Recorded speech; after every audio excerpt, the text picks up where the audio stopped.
आते हैं आज की कहानी के ऊपर। लेकिन कहानी शुरू करूं उससे पहले आपको एक और एंटीलिया केस में सबसे बड़ा शिकार जो हुआ, अनिल देशमुख, महाराष्ट्र के होम मिनिस्टर, एक्स गृह मंत्री। आपको याद होगा एंटीलिया की साजिश शुरू हुई, उसके बाद जांच अधिकारी मतलब केस के आईओ सचिन वाजे पहले जेल गए, फिर उनके गुरु प्रदीप शर्मा जेल गए। इस केस में जो एक कह रहे थे जिसकी गाड़ी थी मनसुख हिरेन, कत्ल हो गया। उसके बाद 3 और पुलिस वाले जेल गए, कुल मिलाकर 10 लोग गए। फिर परमवीर सिंह जो मुंबई के पुलिस कमिश्नर थे उनकी कुर्सी गई और अब तो वो खुद ही भागे हुए हैं, उनको भगोड़ा कहा जाने लगा है। और अब सबसे बड़ी मछली यानी कि स्टेट के होम मिनिस्टर महाराष्ट्र के उस वक्त के अनिल देशमुख, ईडी ने उनको गिरफ्तार किया। कल लंबी पूछताछ की 10-12 घंटे और उसके बाद अरेस्ट किया। 100 करोड़ का इल्ज़ाम लगाया था परमवीर सिंह ने। आपको याद होगा वो एक 100 करोड़ का बम छोड़ा था और उन्होंने कहा था कैसे मुंबई पुलिस से उगाही की जाती है। इसी सिलसिले में ईडी ने कुछ कागजात और बाकी चीज़ जांच की और कहा कि सहयोग नहीं कर रहे हैं। और आखिरकार महाराष्ट्र के एक्स होम मिनिस्टर अब कस्टडी में 6 दिन तक ईडी पूछताछ करेगी, यानी उनकी दिवाली जो है वो हिरासत में बनेगी। तो ये तो अपडेट। अब आते हैं आज की कहानी के ऊपर। शायद मैं पक्का नहीं हूँ क्योंकि मैंने जितनी रिसर्च की उसमें मुझे जानकारी नहीं मिली, लेकिन हो सकता है हिंदुस्तान में कत्ल का शायद ये पहला और इकलौता मामला होगा जिस तरीके से कत्ल हुआ है। कोरोना ने हम सबको ऑक्सीजन की अहमियत बताई। कोरोना काल ने हमें बताया कैसे हम लोगों ने देखा एक सिलेंडर के लिए लोग तड़प रहे थे, तरस रहे थे, भाग रहे थे एक आईसीयू बेड के लिए। और उस वक्त ज़्यादातर लोगों को पता चला कि ऑक्सीजन वाकई है क्या, कितनी ज़रूरी चीज़ है हमारी ज़िंदगी के लिए। लेकिन कुछ लोगों ने जो जुर्म करते हैं इस ऑक्सीजन को भी अपना हथियार बना लिया और इस ऑक्सीजन के नाम पर कैसे नाइट्रोजन गैस से एक नहीं 2-2 कत्ल करता है। इस केस में, इस कहानी में कातिल, आज की कहानी वही है। कहानी भटिंडा की है। एक टीचर पेशे से, पढ़ा लिखा शख्स जो नवनिंदर प्रीत नाम जिसका, इसकी सगाई होती है एंगेजमेंट छपिंदर पाल से। और भटिंडा की रहने वाली थी छपिंदर पाल जिसका निक नेम था सोनू, और पटियाला का रहने वाला था नवनिंदन प्रीत। तो इन दोनों की शादी सगाई जो है 2020 में हुई। शादी होनी थी, बीच में कोरोना आ गया। लेकिन नवनिंदर लगातार शादी की डेट आगे बढ़ाता रहा। सोनू के घर वाले चाहते थे जल्द से जल्द शादी हो जाए, लेकिन नवनिंदर लगातार एक डेट देता, फिर 2 देता, डेट बढ़ता गया। आखिरकार फिर वो 20 अक्टूबर इसी साल, अभी 10 दिन पहले की तारीख उसने फाइनल की और उसने कहा कि ठीक है वो सोनू से 20 अक्टूबर को शादी करेगा। दोनों घर वाले खुश, चलो अच्छी बात है। अब इसी शादी के सिलसिले में 28 साल की सोनू को शादी की शॉपिंग करनी थी। तो वो अपने मंगेतर यानी नवनिंदर के पास पटियाला पहुंच जाती है। घर वालों की इजाज़त थी। अब दोनों घूम घूम कर शादी करते हैं। 11 अक्टूबर को वो आती है। 11, 12 और 13 के दिन में लगातार वो शॉपिंग करती है अपने घर वालों से, उधर भटिंडा में बात भी करती रहती है। 3 दिन तक सब कुछ ठीक था, लेकिन 13 अक्टूबर की रात घर वाले जब फ़ोन करते हैं तो सोनू फ़ोन नहीं उठाती। वो परेशान होते हैं, ढूंढते रहते हैं कि इंतज़ार करते हैं, फिर उन्हें लगता है बेटी बिज़ी होगी, तो थोड़े से वो हो जाते हैं कि चलो बाद में कर लेंगे। बट 13 तारीख को फ़ोन उठता नहीं है। 14 अक्टूबर की सुबह फ़ोन करते हैं कि सोनू फ़ोन उठा ले, सोनू फ़ोन नहीं उठाती। अब वो परेशान होते हैं। इसके बाद वो नवनिंदर को फ़ोन करते हैं और कहते हैं कि सोनू मेरा फ़ोन नहीं उठा रही है हम लोगों का, और वो कल शाम से ये है, अब ऐसा जनरली करती नहीं है, तो कहाँ है वो। तब नवनिंदर बताता है कि एक्चुअली कल शाम यानी कि 13 अक्टूबर की शाम को एक छोटी सी बात पे हम दोनों का झगड़ा हो गया, और झगड़े के बाद सोनू गुस्से में घर से निकल गई, बोली मैं जा रही हूँ। और फिर मुझे भी लगा कि हमारा झगड़ा हुआ, चलो थोड़ी देर में शांत हो जाएगी, आ जाएगी, लेकिन जब वो नहीं आई तो मैं लगातार उसे ढूंढ रहा हूँ, और जाने से पहले वो अपना फ़ोन यहीं छोड़ गई और उसका फ़ोन स्विच ऑफ है। और मैं चारों तरफ ढूंढ रहा हूँ जितने अपने जानने वाले बाकी जगहों पे, लेकिन अभी तक मिली नहीं है। ये सुन के सोनू के घर वाले परेशान उठते हैं। वो भटिंडा से पटियाला पहुँचते हैं। पटियाला आने के बाद नवनिंदर और उसके घर वालों से फिर पूछते हैं। नवनिंदर वही कहानी सुनाता है कि शाम को झगड़ा हुआ, उसके बाद वो अचानक घर से गुस्से से चली गई और उसके बाद से उसका कोई सुराग नहीं मिल रहा, कहीं नहीं मिल रहा, लेकिन मैं हर तरफ ढूंढ रहा हूँ। घर वालों को लगा कि अब मामला ज़्यादा सीरियस हो गया है, तो उन्होंने नवनिंदर से कहा कि तुमने पुलिस में रिपोर्ट क्यों नहीं लिखाई। उसने कहा मैं ढूंढ रहा था इधर उधर कि शायद लौट आया, गुस्सा शांत हो जाए, इसलिए अभी तक नहीं गया। लेकिन सोनू के घर वाले नहीं मानते हैं और वो आखिरकार पटियाला पुलिस के पास पहुंच जाते हैं, अपनी बेटी की गुमशुदगी की रिपोर्ट लिखाते हैं और सारी कहानी बताते हैं।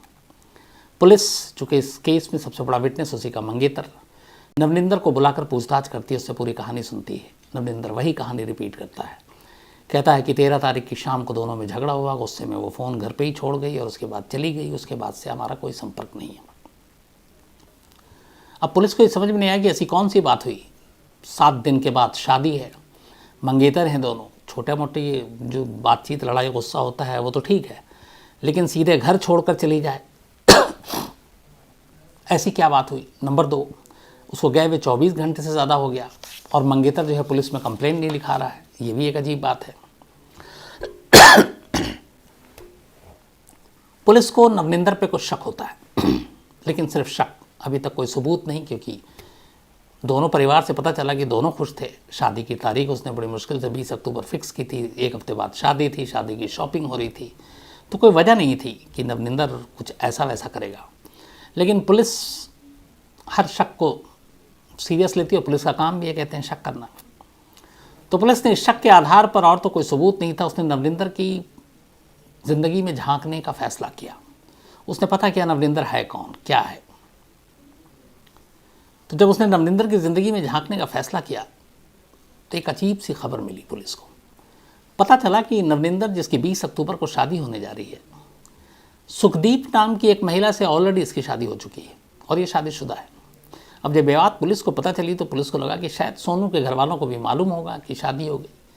और दूसरी चीज़ जो पता चली वो ये कि नवनिंदर की जो पत्नी थी सुखदीप, उसके 1 महीने पहले 19 सितंबर को ही मौत हो गई और हार्ट अटैक से मौत हुई।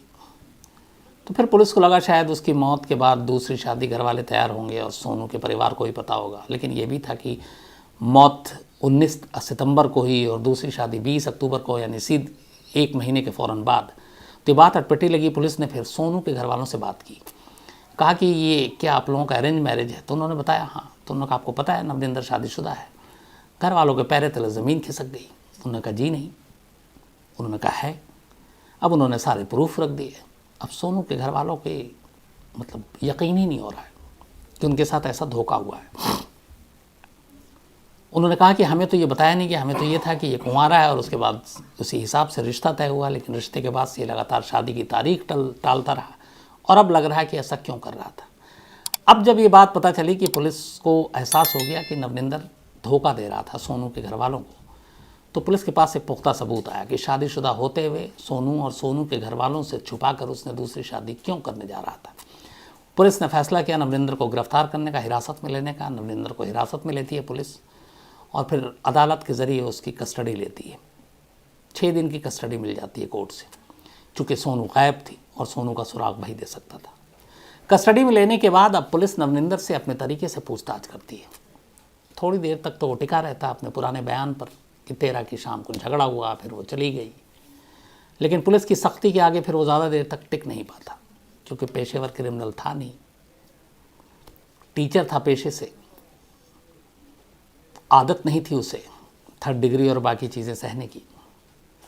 वो टूट जाता है और फिर पुलिस के सामने कहानी सुनाता है।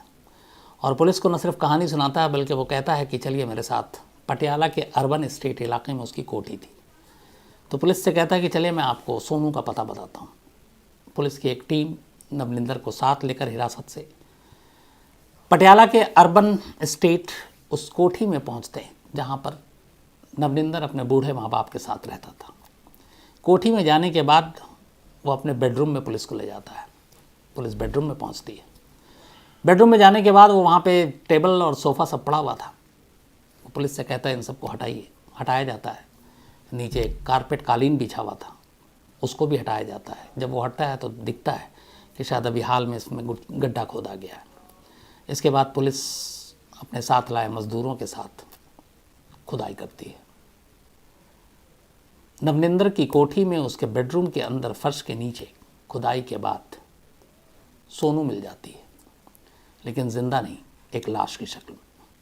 पता चला कि 13 अक्टूबर की शाम को ही नवनिंदर ने सोनू का कत्ल कर दिया था। उन दोनों के बीच में जो झगड़ा हुआ था, सोनू को वहाँ आने के बाद कुछ ऐसी चीज़ें हुई जिससे शक हो गया था कि नवनिंदर की ऑलरेडी शादी हो चुकी है, और इस बात से वो भड़क गई और इन दोनों में झगड़ा हुआ और नवनिंदर ने फिर उसको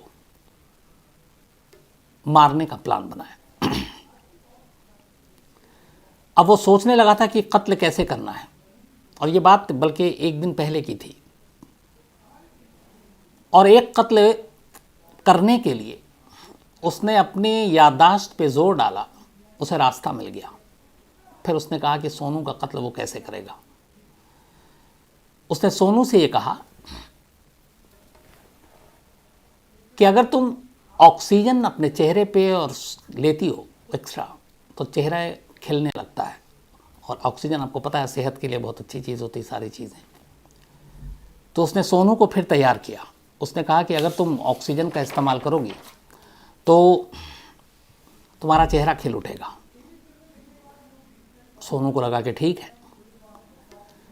इसके बाद अब यहाँ पे एक दो वर्जन है, और कि एक पुलिस का ये कहना है कि अभी ये साबित नहीं हो पाया कि सोनू को ये पता चल चुका था कि उसकी पहली शादी हो चुकी है नवनिंदर की। दूसरी, नवनिंदर उससे पीछा छुड़ाना चाहता था, और यही वजह है कि उसके दबाव में उसने 20 अक्टूबर शादी की डेट तो रख दी, लेकिन 20 अक्टूबर को भी शादी करना नहीं चाहता था, क्योंकि उसे मालूम था कि वो ऑलरेडी शादीशुदा है और इस शादी को अभी टालते रहना चाहता था। तो इस बात में पुलिस के पास अभी पुख्ता सबूत नहीं है कि चूँकि सोनू अब इस दुनिया में है नहीं कि उसे इसका की असलियत पता चल गई थी। लेकिन पुलिस का कहना है कि दूसरी थ्योरी ये थी कि जो उसने खुद बताया पुलिस में, चूँकि ज़िंदा है, कि मैं शादी करना नहीं चाहता था और शादी को टालना चाहता था, वो मेरे पीछे पड़ गई थी, तो मेरे पास कोई रास्ता नहीं था, तो मुझे लगा इसको रास्ते से हटाना पड़ेगा, और इसीलिए उसने सोनू के कत्ल की प्लानिंग रची, साजिश रची। उसने सोनू से कहा कि तुम ऑक्सीजन लो, ऑक्सीजन इनहेल करो, इससे तुम्हारा चेहरा खिल जाएगा। सोनू तैयार हो गई। इसके बाद वो मार्केट गया, उसने मास्क खरीदे ऑक्सीजन लेने के लिए, लेकिन उसने देखा कि उस मास्क में कहीं ना कहीं कुछ कुछ होल हैं, सुराख है, तो उससे हवा पास भी हो सकती है, और उसे चाहिए था ऐसा मास्क जिससे वेंटिलेशन ना हो, हवा आए ना जाए।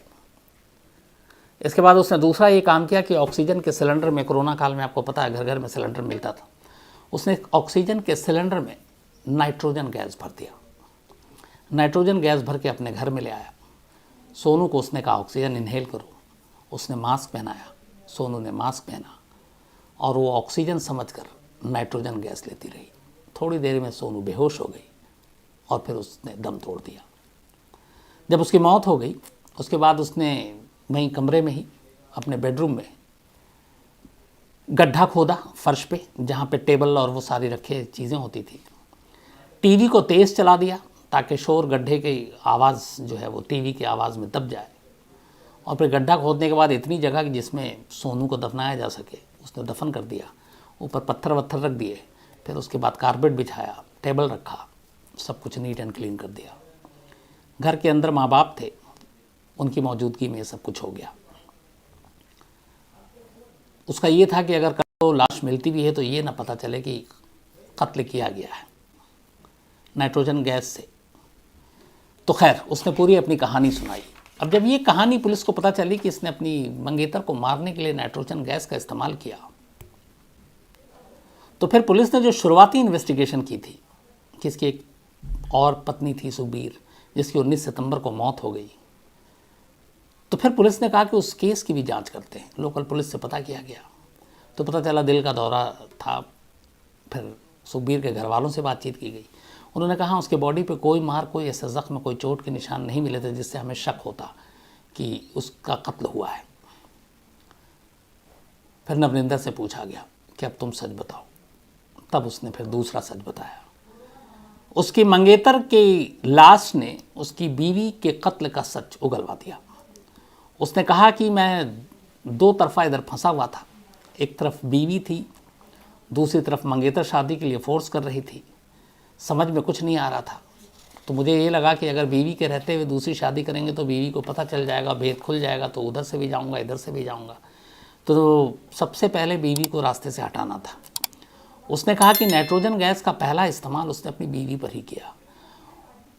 नवनिंदर की पत्नी 7 महीने की प्रेग्नेंट थी, गर्भवती थी, यानी नवनिंदर बाप बनने वाला था। सोचिए, उसके बावजूद उसने न सिर्फ अपनी पत्नी बल्कि अपने अजन्मे बच्चे का भी कोख में एक तरह से कत्ल कर दिया।